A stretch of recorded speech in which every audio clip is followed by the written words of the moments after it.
tá na hora da gente falar do Atlético aqui no programa. Giovana, conta pra gente quais são as quentes do Galo nesta sexta-feira, Gil. Devagar, quase parando, como disse ali o Daniel Seabra agora há pouco. Rafa, mais uma vez, boa tarde pra você, boa tarde pra todo mundo que acompanha a gente aqui na FM. O tempo tá tão devagar que a gente vai falar sobre o que o Hever, zagueiro aposentado do Atlético, fez hoje. Concluiu aquele curso da CBF Academy, né? Licença A, para ser treinador de futebol depois de se aposentar dos gramados, terminando aí seu contrato com o Atlético como zagueiro, e agora vai iniciar ali também uma profissão diferente, né? Fora das quatro linhas, agora sendo também coordenador de base do Atlético, coordenador de transição, na verdade, da base do Atlético, que faz aquela ponte realmente da base do Galo pro profissional. Essa vai ser a função, pelo menos por enquanto, exercida pelo Hever dentro do Atlético nos próximos anos, e aí vai se continuar essa especialização, ganhando também mais experiência na profissão. Quem sabe pode ser um técnico, né? Um treinador, inclusive ele já falou que tem essa vontade sim de ser treinador de futebol no futuro. O Breno Galante já tá com a gente. Breno, boa tarde pra você, meu velho. Queria saber de você o que você destaca nesta sexta-feira. Um abraço. Boa tarde, Rafa, boa tarde, Seabra, Giovana, turma de casa. Rapaz, eu tô mais ou menos como Seabra aí, só nessa expectativa, né? De algum tipo de novidade para o Atlético. A gente sabe que o planejamento está sendo feito, o Filipão e o Rodrigo Caetano, desde aí do final da temporada, estão conversando, a gente já sabe a situação de quem vai ficar mais ou menos, quem vai sair, renovações. Eu ainda tô curioso, Rafa, vou levantar aqui 2 nomes que o Atlético ainda tá tratando para resolver a situação. Allan Kardec. A última informação que eu tinha, o Atlético ia sentar e conversar para analisar se fica ou não. Tem contrato até dezembro de 2024. E do Alan Franco, que também tem contrato até dezembro de 2024, e parece que o Atlético está estudando uma renovação de contrato. Acho que fechando esses 2 jogadores, a gente já vai ter uma noção do grupo pro ano que vem. Claro que pode sair algum tipo de jogador, pode chegar proposta pelo Rubens, pode chegar proposta pelo Paulinho, mas a gente já vai ter uma ideia do que o Filipão está precisando de contar. E aí também se realmente essas 3 peças que ele pediu vão ou não ser necessárias, né? Só elas para poder ter um time competitivo. Então eu tô aí, né? Essa expectativa. E como o restante da torcida do Atlético, né? De olho aí para ver o que o Atlético vai arrumar, mas não tô achando que esse ano não vai pintar nada não, viu, Rafa? Eu estou me preparando psicologicamente para chegar até o final da temporada sem nenhum tipo de reforço. Eu acho que vai ser anunciado mais pro início da temporada. A gente sabe que a janela abre dia 11 de janeiro, né? Então eu tô achando que o Rodrigo vai trabalhar aí, né, na surdina, devagarzinho, e a apresentação vai ser quando tiver o retorno das férias. Aí haja paciência pro torcedor do Galo, viu, Rafa? Aquela questão do imediatismo, né? Todo mundo sabe também, né, Seabra? Onde aperta o calo, né? Tem time que o calo tá mais apertado. O Santos, por exemplo, olha a situação do Peixe. Caiu, tá tentando negociar uma renca de jogadores aí, porque não tem como manter tais atletas com salário absurdo numa Série B, sendo que o time do Santos tá quebrado. O Atlético, torcida tá na pressão, porque virou SAF, mesmo com orçamento curto. Cruzeiro é um outro caso, enfim. Mas o imediatismo é osso, né, Seabra? A galera fica louca. Mas no caso, o Atlético, pra mim, ele precisa de pouca coisa. O Atlético não precisa sair contratando, não precisa fazer uma confusão no mercado, não precisa sair. Claro que vai precisar de peças, né? Daqui a pouco até a Giovana vai entrar mais nesse aspecto aí, de qual setor e tal. Mas o Atlético não precisa contratar muito. O Atlético precisa de peças pontuais. O time vem bem, fez um bom campeonato brasileiro, principalmente na reta final, terminou o campeonato em terceiro. Claro que aqui no Brasil só é valorizado quem é o campeão, né? Quem chega em primeiro, o resto não vale nada. E não é assim. O segundo colocado, terceiro, quarto, são boas colocações, sim, tanto que os 4 primeiros vão para Libertadores direto, depois mais 2 para pré-Libertadores e tal. E a grana vai aumentando também. Mas eu acho que o time do Atlético, o elenco do Atlético, ele carece de algumas peças? Carece, sim, e de qualidade. Mas não tanto quanto, por exemplo, o que o Rafa deu exemplo ali, o Santos. Não tanto quanto o próprio Cruzeiro. O Cruzeiro precisa contratar muito mais que o Atlético. Alguns times aí que estão no campeonato, que disputaram o Campeonato Brasileiro, vão precisar contratar muito mais do que o Atlético. Então eu não vejo essa necessidade, essa confusão, essa correria de ter que ir ao mercado, de ter que contratar. O torcedor fica nessa angústia, nessa coisa aí, nessa ansiedade? Fica, é normal. Toda temporada é assim, todo final de temporada, início da outra, sempre é assim. Mas eu não vejo o Atlético com essa necessidade louca, absurda de contratar, não. Acho que tem que ir com calma e essa calma pode favorecer, né? Ô, Gil, diga. Pode falar. Pode ir. Não, é que eu ia pegar um gancho aqui disso que o Seabra falou. Eu também. Acho que a gente vai falar da mesma coisa no fim das contas, gancho, viu? No fim das contas é a mesma coisa que a gente vai falar, Gil. Enfim, ontem aqui no Tempo Esportes vocês debateram sobre quais contratações o Cruzeiro precisaria fazer nessa janela de transferências para ter um elenco mais equilibrado, né, para a próxima temporada, para 2024. Chegou a vez da gente fazer a mesma coisa com o Galo, só que como o Seabra disse, são histórias diferentes, né? São contextos bem diferentes. O Atlético com um elenco um pouco mais encaixado, que vem dando certo, com peças um pouco mais importantes, e aí pode ser que faça mais contratações pontuais realmente, expectativa inclusive de apenas 3 reforços para 2024. Dito isso, então, a gente colocou uma enquete lá em O Tempo no Twitter, no antigo Twitter, né? O atual X, lá no Twitter de O Tempo, tá lá. Qual setor do Atlético mais precisa de reforços para 2024, na verdade. Essa é a enquete feita então por O Tempo. E aí, o que está ganhando nesse momento, com 46% dos votos, é o meio-campo do Galo. O ataque vem na última colocação com 23%, e aí a defesa tem 31%. Aí eu quero saber de vocês se vocês concordam ou não com essa história toda, porque o Atlético hoje tem 27 jogadores no elenco como um todo, já contando, né, a saída do Johan, que não teve contrato renovado, e também com o Hever, que acabou se aposentando. Aí são 3 goleiros, 4 zagueiros, 3 laterais, não tô contando o Rubens como lateral nessa história, já que ele fechou o ano como meia, 11 meias e 6 atacantes. O Galo tem mais meia do que tudo nesse elenco, só que é aquela coisa, não é o que o Atlético precisa, né? Vocês concordam com isso?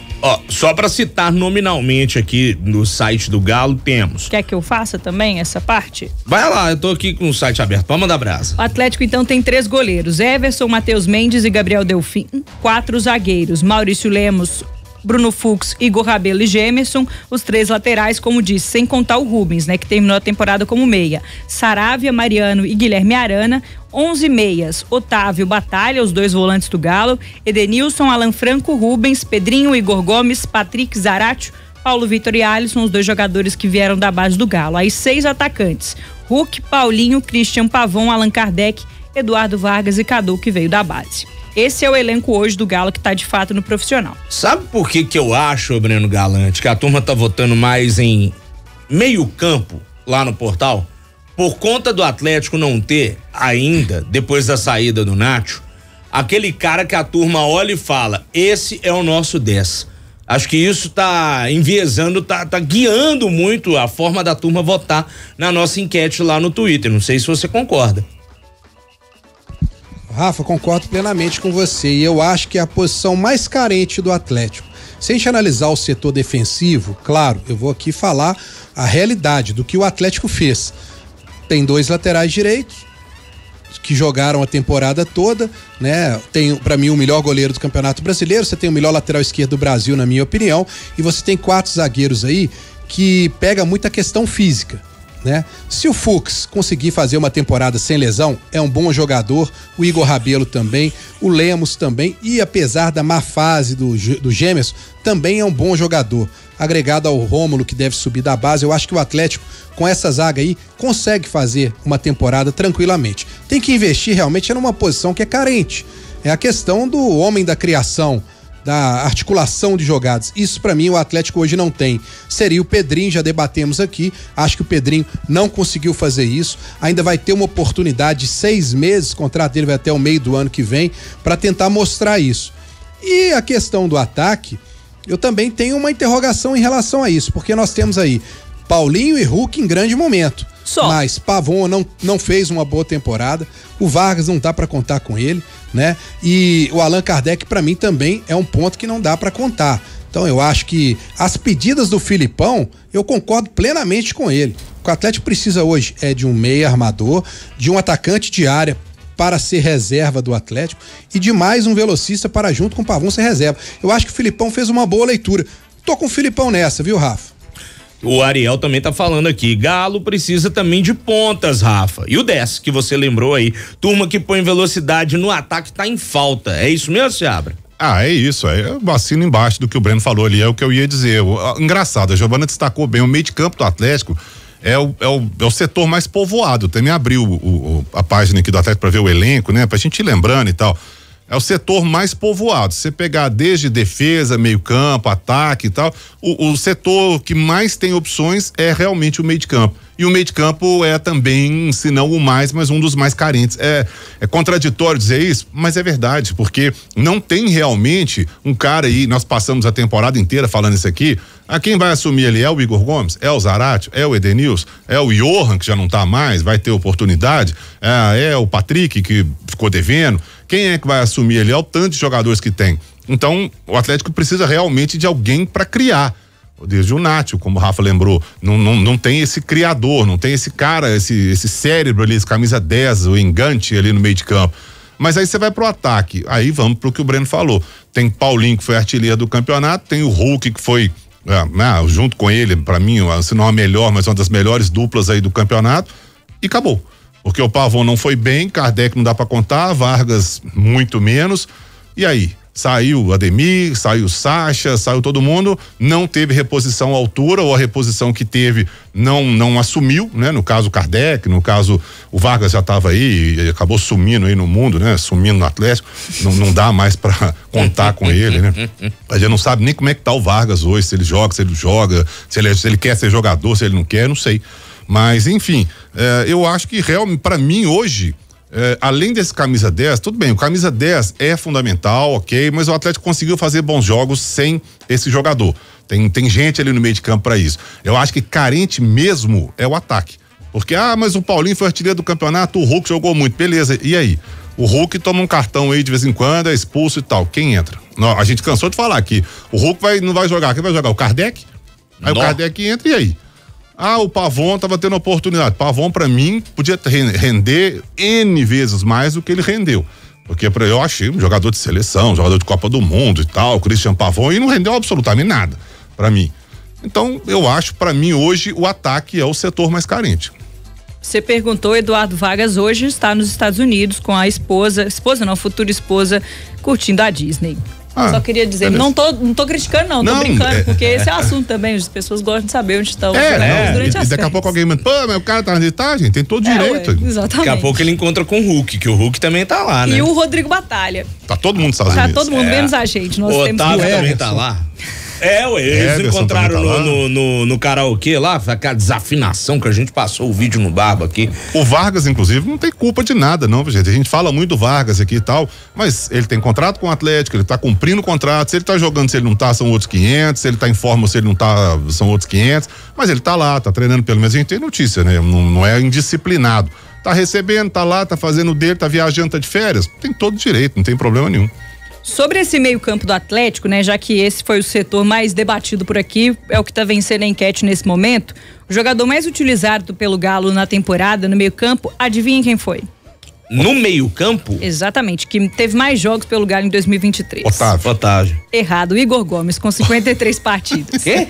Pois é, porque é um cara que ele, principalmente no primeiro semestre, entrava em todos os jogos praticamente, né, fazia o segundo tempo, e aí agora até nessa reta final virou de fato titular do Atlético. Não foi tão titular assim, mas era uma peça sempre utilizada em 2023, então 53 partidas. E aí na sequência aparece Edenilson com 51 jogos. Em terceiro aí sim o Otávio, que foi citado por vocês, depois Patrick, Zaratio, Rubens, Batalha, Pedrinho, Alan Franco e Alisson, que é o jovem da base. Essa é a lista, né? A ordem dos jogadores mais utilizados pelo Galo em 2023. E aí entra aquela história, né? Como vocês discutiram aí em relação ao que falta de fato, né? Essas peças não são aquela peça, né, que o Galo precisaria, como vocês destacaram aí, por conta desde a saída do Nath Fernandes, que já naquela época não estava tão bem assim, mas tanto é que deixou o Atlético, realmente não estava se sentindo muito bem em Belo Horizonte. Então o Galo tem essa questão que vai precisar reforçar e pode ser sim que traga uma peça para o meio campo, também para o ataque, como o Breno Galante destacou agora há pouco, seriam as peças que o Galo está de olho no mercado em busca, mas expectativa realmente de que isso não aconteça por agora. Claro que vai precisar acontecer. Importante ressaltar também que na última janela de transferências, né, no meio do ano, o Atlético não trouxe nenhum reforço, não contratou ninguém. Veio só o Alan Franco, que estava emprestado pelo Galo, acabou voltando aí de empréstimo e aí sim reforçou o Atlético. O Galo, então, na última janela não fez nenhuma movimentação, mas para essa próxima temporada busca sim colocar mais gente nessa equipe. Vai ser necessário até para adaptar a equipe aos modos que o Filipão gosta. Agora vamos mudar um pouco de assunto, vamos falar sobre um número interessante. O Cartola FC, que é aquele fantasy game, né, feito pela Globo, ele divulgou alguns números, né, de estatísticas sobre o Brasileirão de 2023. E aí uma dessas partes me chamou a atenção, desses pontos, que é o que o Hulk foi o jogador que mais sofreu faltas no Campeonato Brasileiro de 2023. Foram 119 faltas sofridas em 34 partidas. Ele tem quase 3 mil minutos em campo nessa competição, né, dessa temporada. Então isso quer dizer que ele sofreu uma falta a cada 24 minutos em campo pelo Atlético. Ele foi o segundo jogador com mais participações em gols, foram 11 gols marcados e 15 assistências, além de ter sido também o vice-artilheiro do Galo em 2023 com 30 gols. Por que eu quis trazer esse assunto aqui? Obviamente a gente sabe o quanto o Hulk é caçado dentro de campo, a gente observa isso muito. Só que nessa temporada ele sofreu muito também com uma crítica à arbitragem, dizendo que ele estava simulando faltas. Isso aconteceu muitas vezes. Não estou discutindo se o Hulk é birrento ou não, porque a gente já chegou à conclusão de que realmente às vezes ele faz demais, né? Às vezes ele reclama demais. Só que ele tem um pouco de razão. Vocês concordam ou não? Já que ele foi o jogador que mais sofreu faltas no ano, ele tem razão em reclamar, em pedir mais cartão, pedir que a cobrança com os adversários seja maior. É ou não é? Eu acho que ele tem razão, sim, nós falamos isso aqui algumas vezes mesmo, né? Agora eu acho que também, às vezes ele extrapola, ele tem razão de reclamar e eu acho que os juízes, os árbitros aí do campeonato, a arbitragem brasileira é muito fraca, muito ruim, a arbitragem tem que proteger esse jogador. O jogador que é o cara o destaque do time, o cara que vai receber falta mesmo, ele vai ser marcado, ele vai ser caçado, entre aspas, às vezes, e tem um rodízio, né? Cada hora é um que bate e tal. E o Hulk vai sofrer, vai passar por isso, todo jogo. Ele é o cara. Se deixar o Hulk sozinho, ele vai pra dentro do gol. Ou ele põe alguém na cara do gol. Isso aí já foi mais do que visto aí. Então, por um lado, eu acho que ele tem razão, sim. E a arbitragem brasileira deveria, sim, proteger esse jogador, não deixar ele ficar apanhando de graça toda hora. Agora, por outro, eu acho que o Hulk também tem hora que ele exagera em algumas coisas. Acabou o jogo, vai lá o Hulk conversar com o árbitro, é expulso depois do jogo. Ou é expulso no finalzinho do jogo, ou toma um cartão que não precisava, vai prejudicar o atleta no próximo.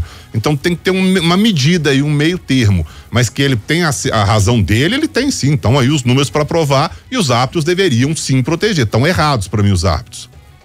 Breno Galante, sua opinião, Breno? Rafa, eu acho que há um conflito aí de culturas. O Hulk passou a maioria da sua carreira fora do Brasil. E eu acho que lá ele tinha já uma situação de conseguir conversar até educadamente com os árbitros, porque eu e a Giovana, que trabalhamos ali atrás do gol, a gente percebe que o Hulk, na maioria das vezes, durante o jogo, ele tenta chegar até com educação para conversar com os árbitros. Mas a cultura do árbitro aqui no Brasil é não dar papo, é não querer conversa. E isso irrita demais o Hulk, porque ele sente a necessidade de ser ouvido, de criar um debate com o juiz ao longo do jogo. E acaba que ele leva isso para uma coisa que vai esquentando ele, vai se transformando naquele monstro, né? Aí quando acaba o jogo, ele acaba que ele dispara para tudo quanto é lado. Mas ele é caçado, isso é fato, a gente vê. E ele reclama, na maioria das vezes, em relação às faltas com razão. Mas eu acho que também já está na hora do Hulk entender essa cultura de que o árbitro não gosta de falar, ele não conversa. Tem muitos árbitros assim, o Seabra falou, a maioria dos árbitros são fracos mesmo aqui no Brasil. Então acho que o Hulk, se ele tiver mais focado em jogar, ele até tentou ser capitão para poder abrir um diálogo com os juízes. A coisa piorou, não deu certo, né? O nível de cartões aumentou dele, né? Nessa temporada, então, foram vários. Então eu acho que agora a história é a seguinte: joga a bola, esquece o árbitro e boa, faz o que você sabe, Hulk. E tá tudo feito. E o Hulk deixou de ser, o Breno lembrou ali, né, Gil? O Hulk deixou de ser capitão justamente para evitar isso. Não adiantou nada.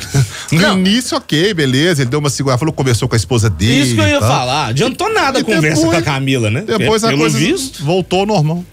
Você adiantou sobre nada. essa situação que o Breno destacou, né? Sobre a nossa visão um pouco mais privilegiada ali do campo atrás do gol em relação às partidas do Atlético, duas situações que eu achei engraçada nessa temporada. Eu observei que o Hulk fez mais vezes. Uma delas que eu morri de rir em campo, ele simplesmente em algum momento, reclamando da arbitragem, era até um assistente. Ele fez um sinal da cruz em direção ao assistente como se ele estivesse benzendo o trabalho dele. O tanto que eu ri naquela situação, eu fiquei, gente, olha o nível que ele tá chegando, sabe? De vontade de fazer alguma coisa. Ele falou, vou benzer pra ver se resolve a arbitragem brasileira. Foi o que o Hulk fez. E outra situação que ele fez várias vezes nessa temporada era virar pra nós, repórteres, a gente fica ali atrás dos gols.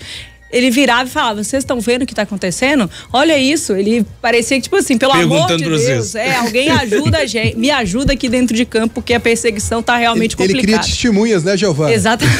Ele cria testemunhas pra vendo, poder comprovar que ele não estava surtando do nada. Inclusive, naquele jogo de Uberlândia contra o América, eu tava atrás do gol com o Cláudio Rezende e o jogador do América cai dentro da pequena área e aí... aquela demora, eu vejo o Hulk andando lá do meio de campo, eu falei, rapaz, esse negócio não vai dar certo, né? Aí na hora que ele chega próximo, ele anda desde o meio de campo até a área para poder conversar com o juiz. Na hora que ele chega para conversar com o juiz vira as costas e vai saindo. Ele falou, peraí, professor, por favor, eu tô querendo falar com o senhor. E o cara continua andando. Aí ele saiu, continua andando, aí ele vira pra gente e fala, poxa, o cara é muito mal educado, o cara não quis falar comigo, vocês estão vendo? E aí... o bandeirinha do outro lado começa a gritar, ô Hulk, não dá showzinho não, vamos jogar. Aí ele fica louco, né? Você também viu que ele é mal educado, Aí acabou o jogo, ele deu aquela declaração que ele deu, né? De que daqui a um mês ele estaria fora e aquilo tudo. Infelizmente o Hulk ele tem que tentar controlar mais esse psicológico, mas o Giovana falou muito bem, ele é uma figura caricata dentro do campo que tira algumas risadas da gente mesmo. E ele teve um problema, inclusive, com o Daronco, né? Aquela da comemoração. Nunca mais Daronco apitou um jogo do Galo, né? O Atlético pediu e a CBF acatou. Que eu acho absurdo, né? Um clube, Atlético, Cruzeiro, América, Flamengo, São Paulo, qualquer um. Ah, não, eu não quero que o fulano apite meu jogo. Não, isso não existe. Mas eu discordo um pouco, sabe por quê? Porque se o STJD entendeu que o Daronco ameaçou o Hulk dentro de campo. Nesse caso específico. Então, tipo assim, realmente ele não pode apitar um jogo que o Hulk tá em campo, já que ele não agiu direito, de forma correta. Não, nesse caso específico, ok. Até, olha, se teve o erro e o erro foi comprovado, beleza, não dá mais, não tem clima mais. Você vai apitar de novo, vai dar problema de novo. Agora, isso acontece várias vezes no futebol brasileiro, né? Um time se achar prejudicado, vai lá na CBF, não quero que apite. Não tem isso. Tem alguma coisa comprovada? Não. Teve alguma punição? STJD? Não. Então não tem isso. Vai pro sorteio normal e ponto final. Mas o Hulk teve esse problema com o Daronco, negócio de comemoração, né? Que o Daronco teria comemorado e tal. Não, o Daronco falou com ele assim, cuidado com o que você vai falar lá fora durante a entrevista, porque esse não vai ser o último jogo que eu vou apitar seu. E foi. O negócio da comemoração foi o Wilton Pereira Sampaio. O Atlético e a América do turno, né? Isso. Tá feliz aí, né? Comemorando o fim do jogo, não sei o quê. Os caras comemoram a arbitragem mesmo. Todo jogo é isso. Apontar pra câmera aí, ó. Filma aí, ó. Filma aí. Não, tem uma foto do Rodney, nosso fotógrafo aqui de tempo, maravilhoso. O Hulk pé da vida. Que é isso aí? Não sei o quê. Hulk, resumindo, velho, fica quieto e joga mais bola. Né? Já jogou pra caramba, mas para de choro. O Hulk joga muita bola, gente. O Hulk joga muita bola. Nossa, o Hulk é diferenciado. Se ele quiser focar e jogar, ele já mostrou isso. Ele é o craque do time, ele é o acima da média. Então, vai jogar bola, esquece um pouco disso, para de falar de arbitragem, para de mexer com a arbitragem, vai jogar bola, pô. Vida que segue. Mas tem muito juiz também que tira o atleta do sério. Isso aí a gente não pode esconder, não. Porque o que tem de juiz ruim também no futebol brasileiro não é brincadeira. Mas aí eu vou entrar, eu concordo com o que o Breno falou, tá na hora também dos atletas, não só o Hulk, mas todo mundo. Você já viu, por exemplo, o cara marcar um pênalti e ele voltar atrás, não pelo VAR, mas por reclamação? Voltar atrás pelo VAR, ok, a gente fez toda hora. Nada, né? Mas aí junta aquele bolinho em volta, começa todo mundo a esculhambar, ele não vai voltar atrás, gente. Não vai. O que vai acontecer é cartão pra todo lado. Mas o juiz marcou uma falta aqui ou não marcou uma falta aqui, ele não vai voltar atrás, a não ser que seja pelo VAR. O VAR, ok, corrigiu esse problema. Agora, por reclamação, por encheção de saco, não vai voltar. Então, o que vai acontecer é cartão para todo lado, igual o que acontece no futebol brasileiro toda hora. É verdade. 5h32, Gil, estamos chegando na reta final do primeiro tempo do Galo. Mais algum detalhe por aí, Giovana? Volto na segunda parte, Rafa, pra gente destacar também a comemoração do Atlético, né? 2 anos da Copa do Brasil, conquistada em cima do Atlético Paranaense em 2021, naquele ano maravilhoso do Galo, né? Que o Atlético aí, ano a ano, temporada a temporada, vai tentando repetir pelo menos um pouco do que foi produzido naquele ano. Vamos relembrar essa história. Beleza. Ô, Breno Galante, meu velho, mais algum detalhe da sua parte? Ô, Rafa, sextou, né? Que bom, né? Ó. E amanhã é mais um final de semana sem futebol, né? Uma folguinha pra gente. Nós merecemos também, mas eu só quero destacar, né, que o Atlético já confirmou a coletiva da segunda-feira, às 15 horas. Imagino que a Giovana vai estar lá, eu também estarei lá pra gente poder cobrir essa coletiva e eu tô curioso pra ver. Vai ter o balanço desse triênio, né? Que o presidente, o Rodrigo Caetano e o Bruno Musi vão falar sobre o triênio, mas eu tô curioso para ver a questão dos reforços. Se o Rodrigo Caetano vai dar algum tipo de pista, algum tipo de data, enfim, isso aí já é assunto para a próxima segunda-feira, né? E vamos estar aqui de volta na segunda, Rafa. Um abraço para todo mundo e um bom final de semana. Valeu, Breno Galante.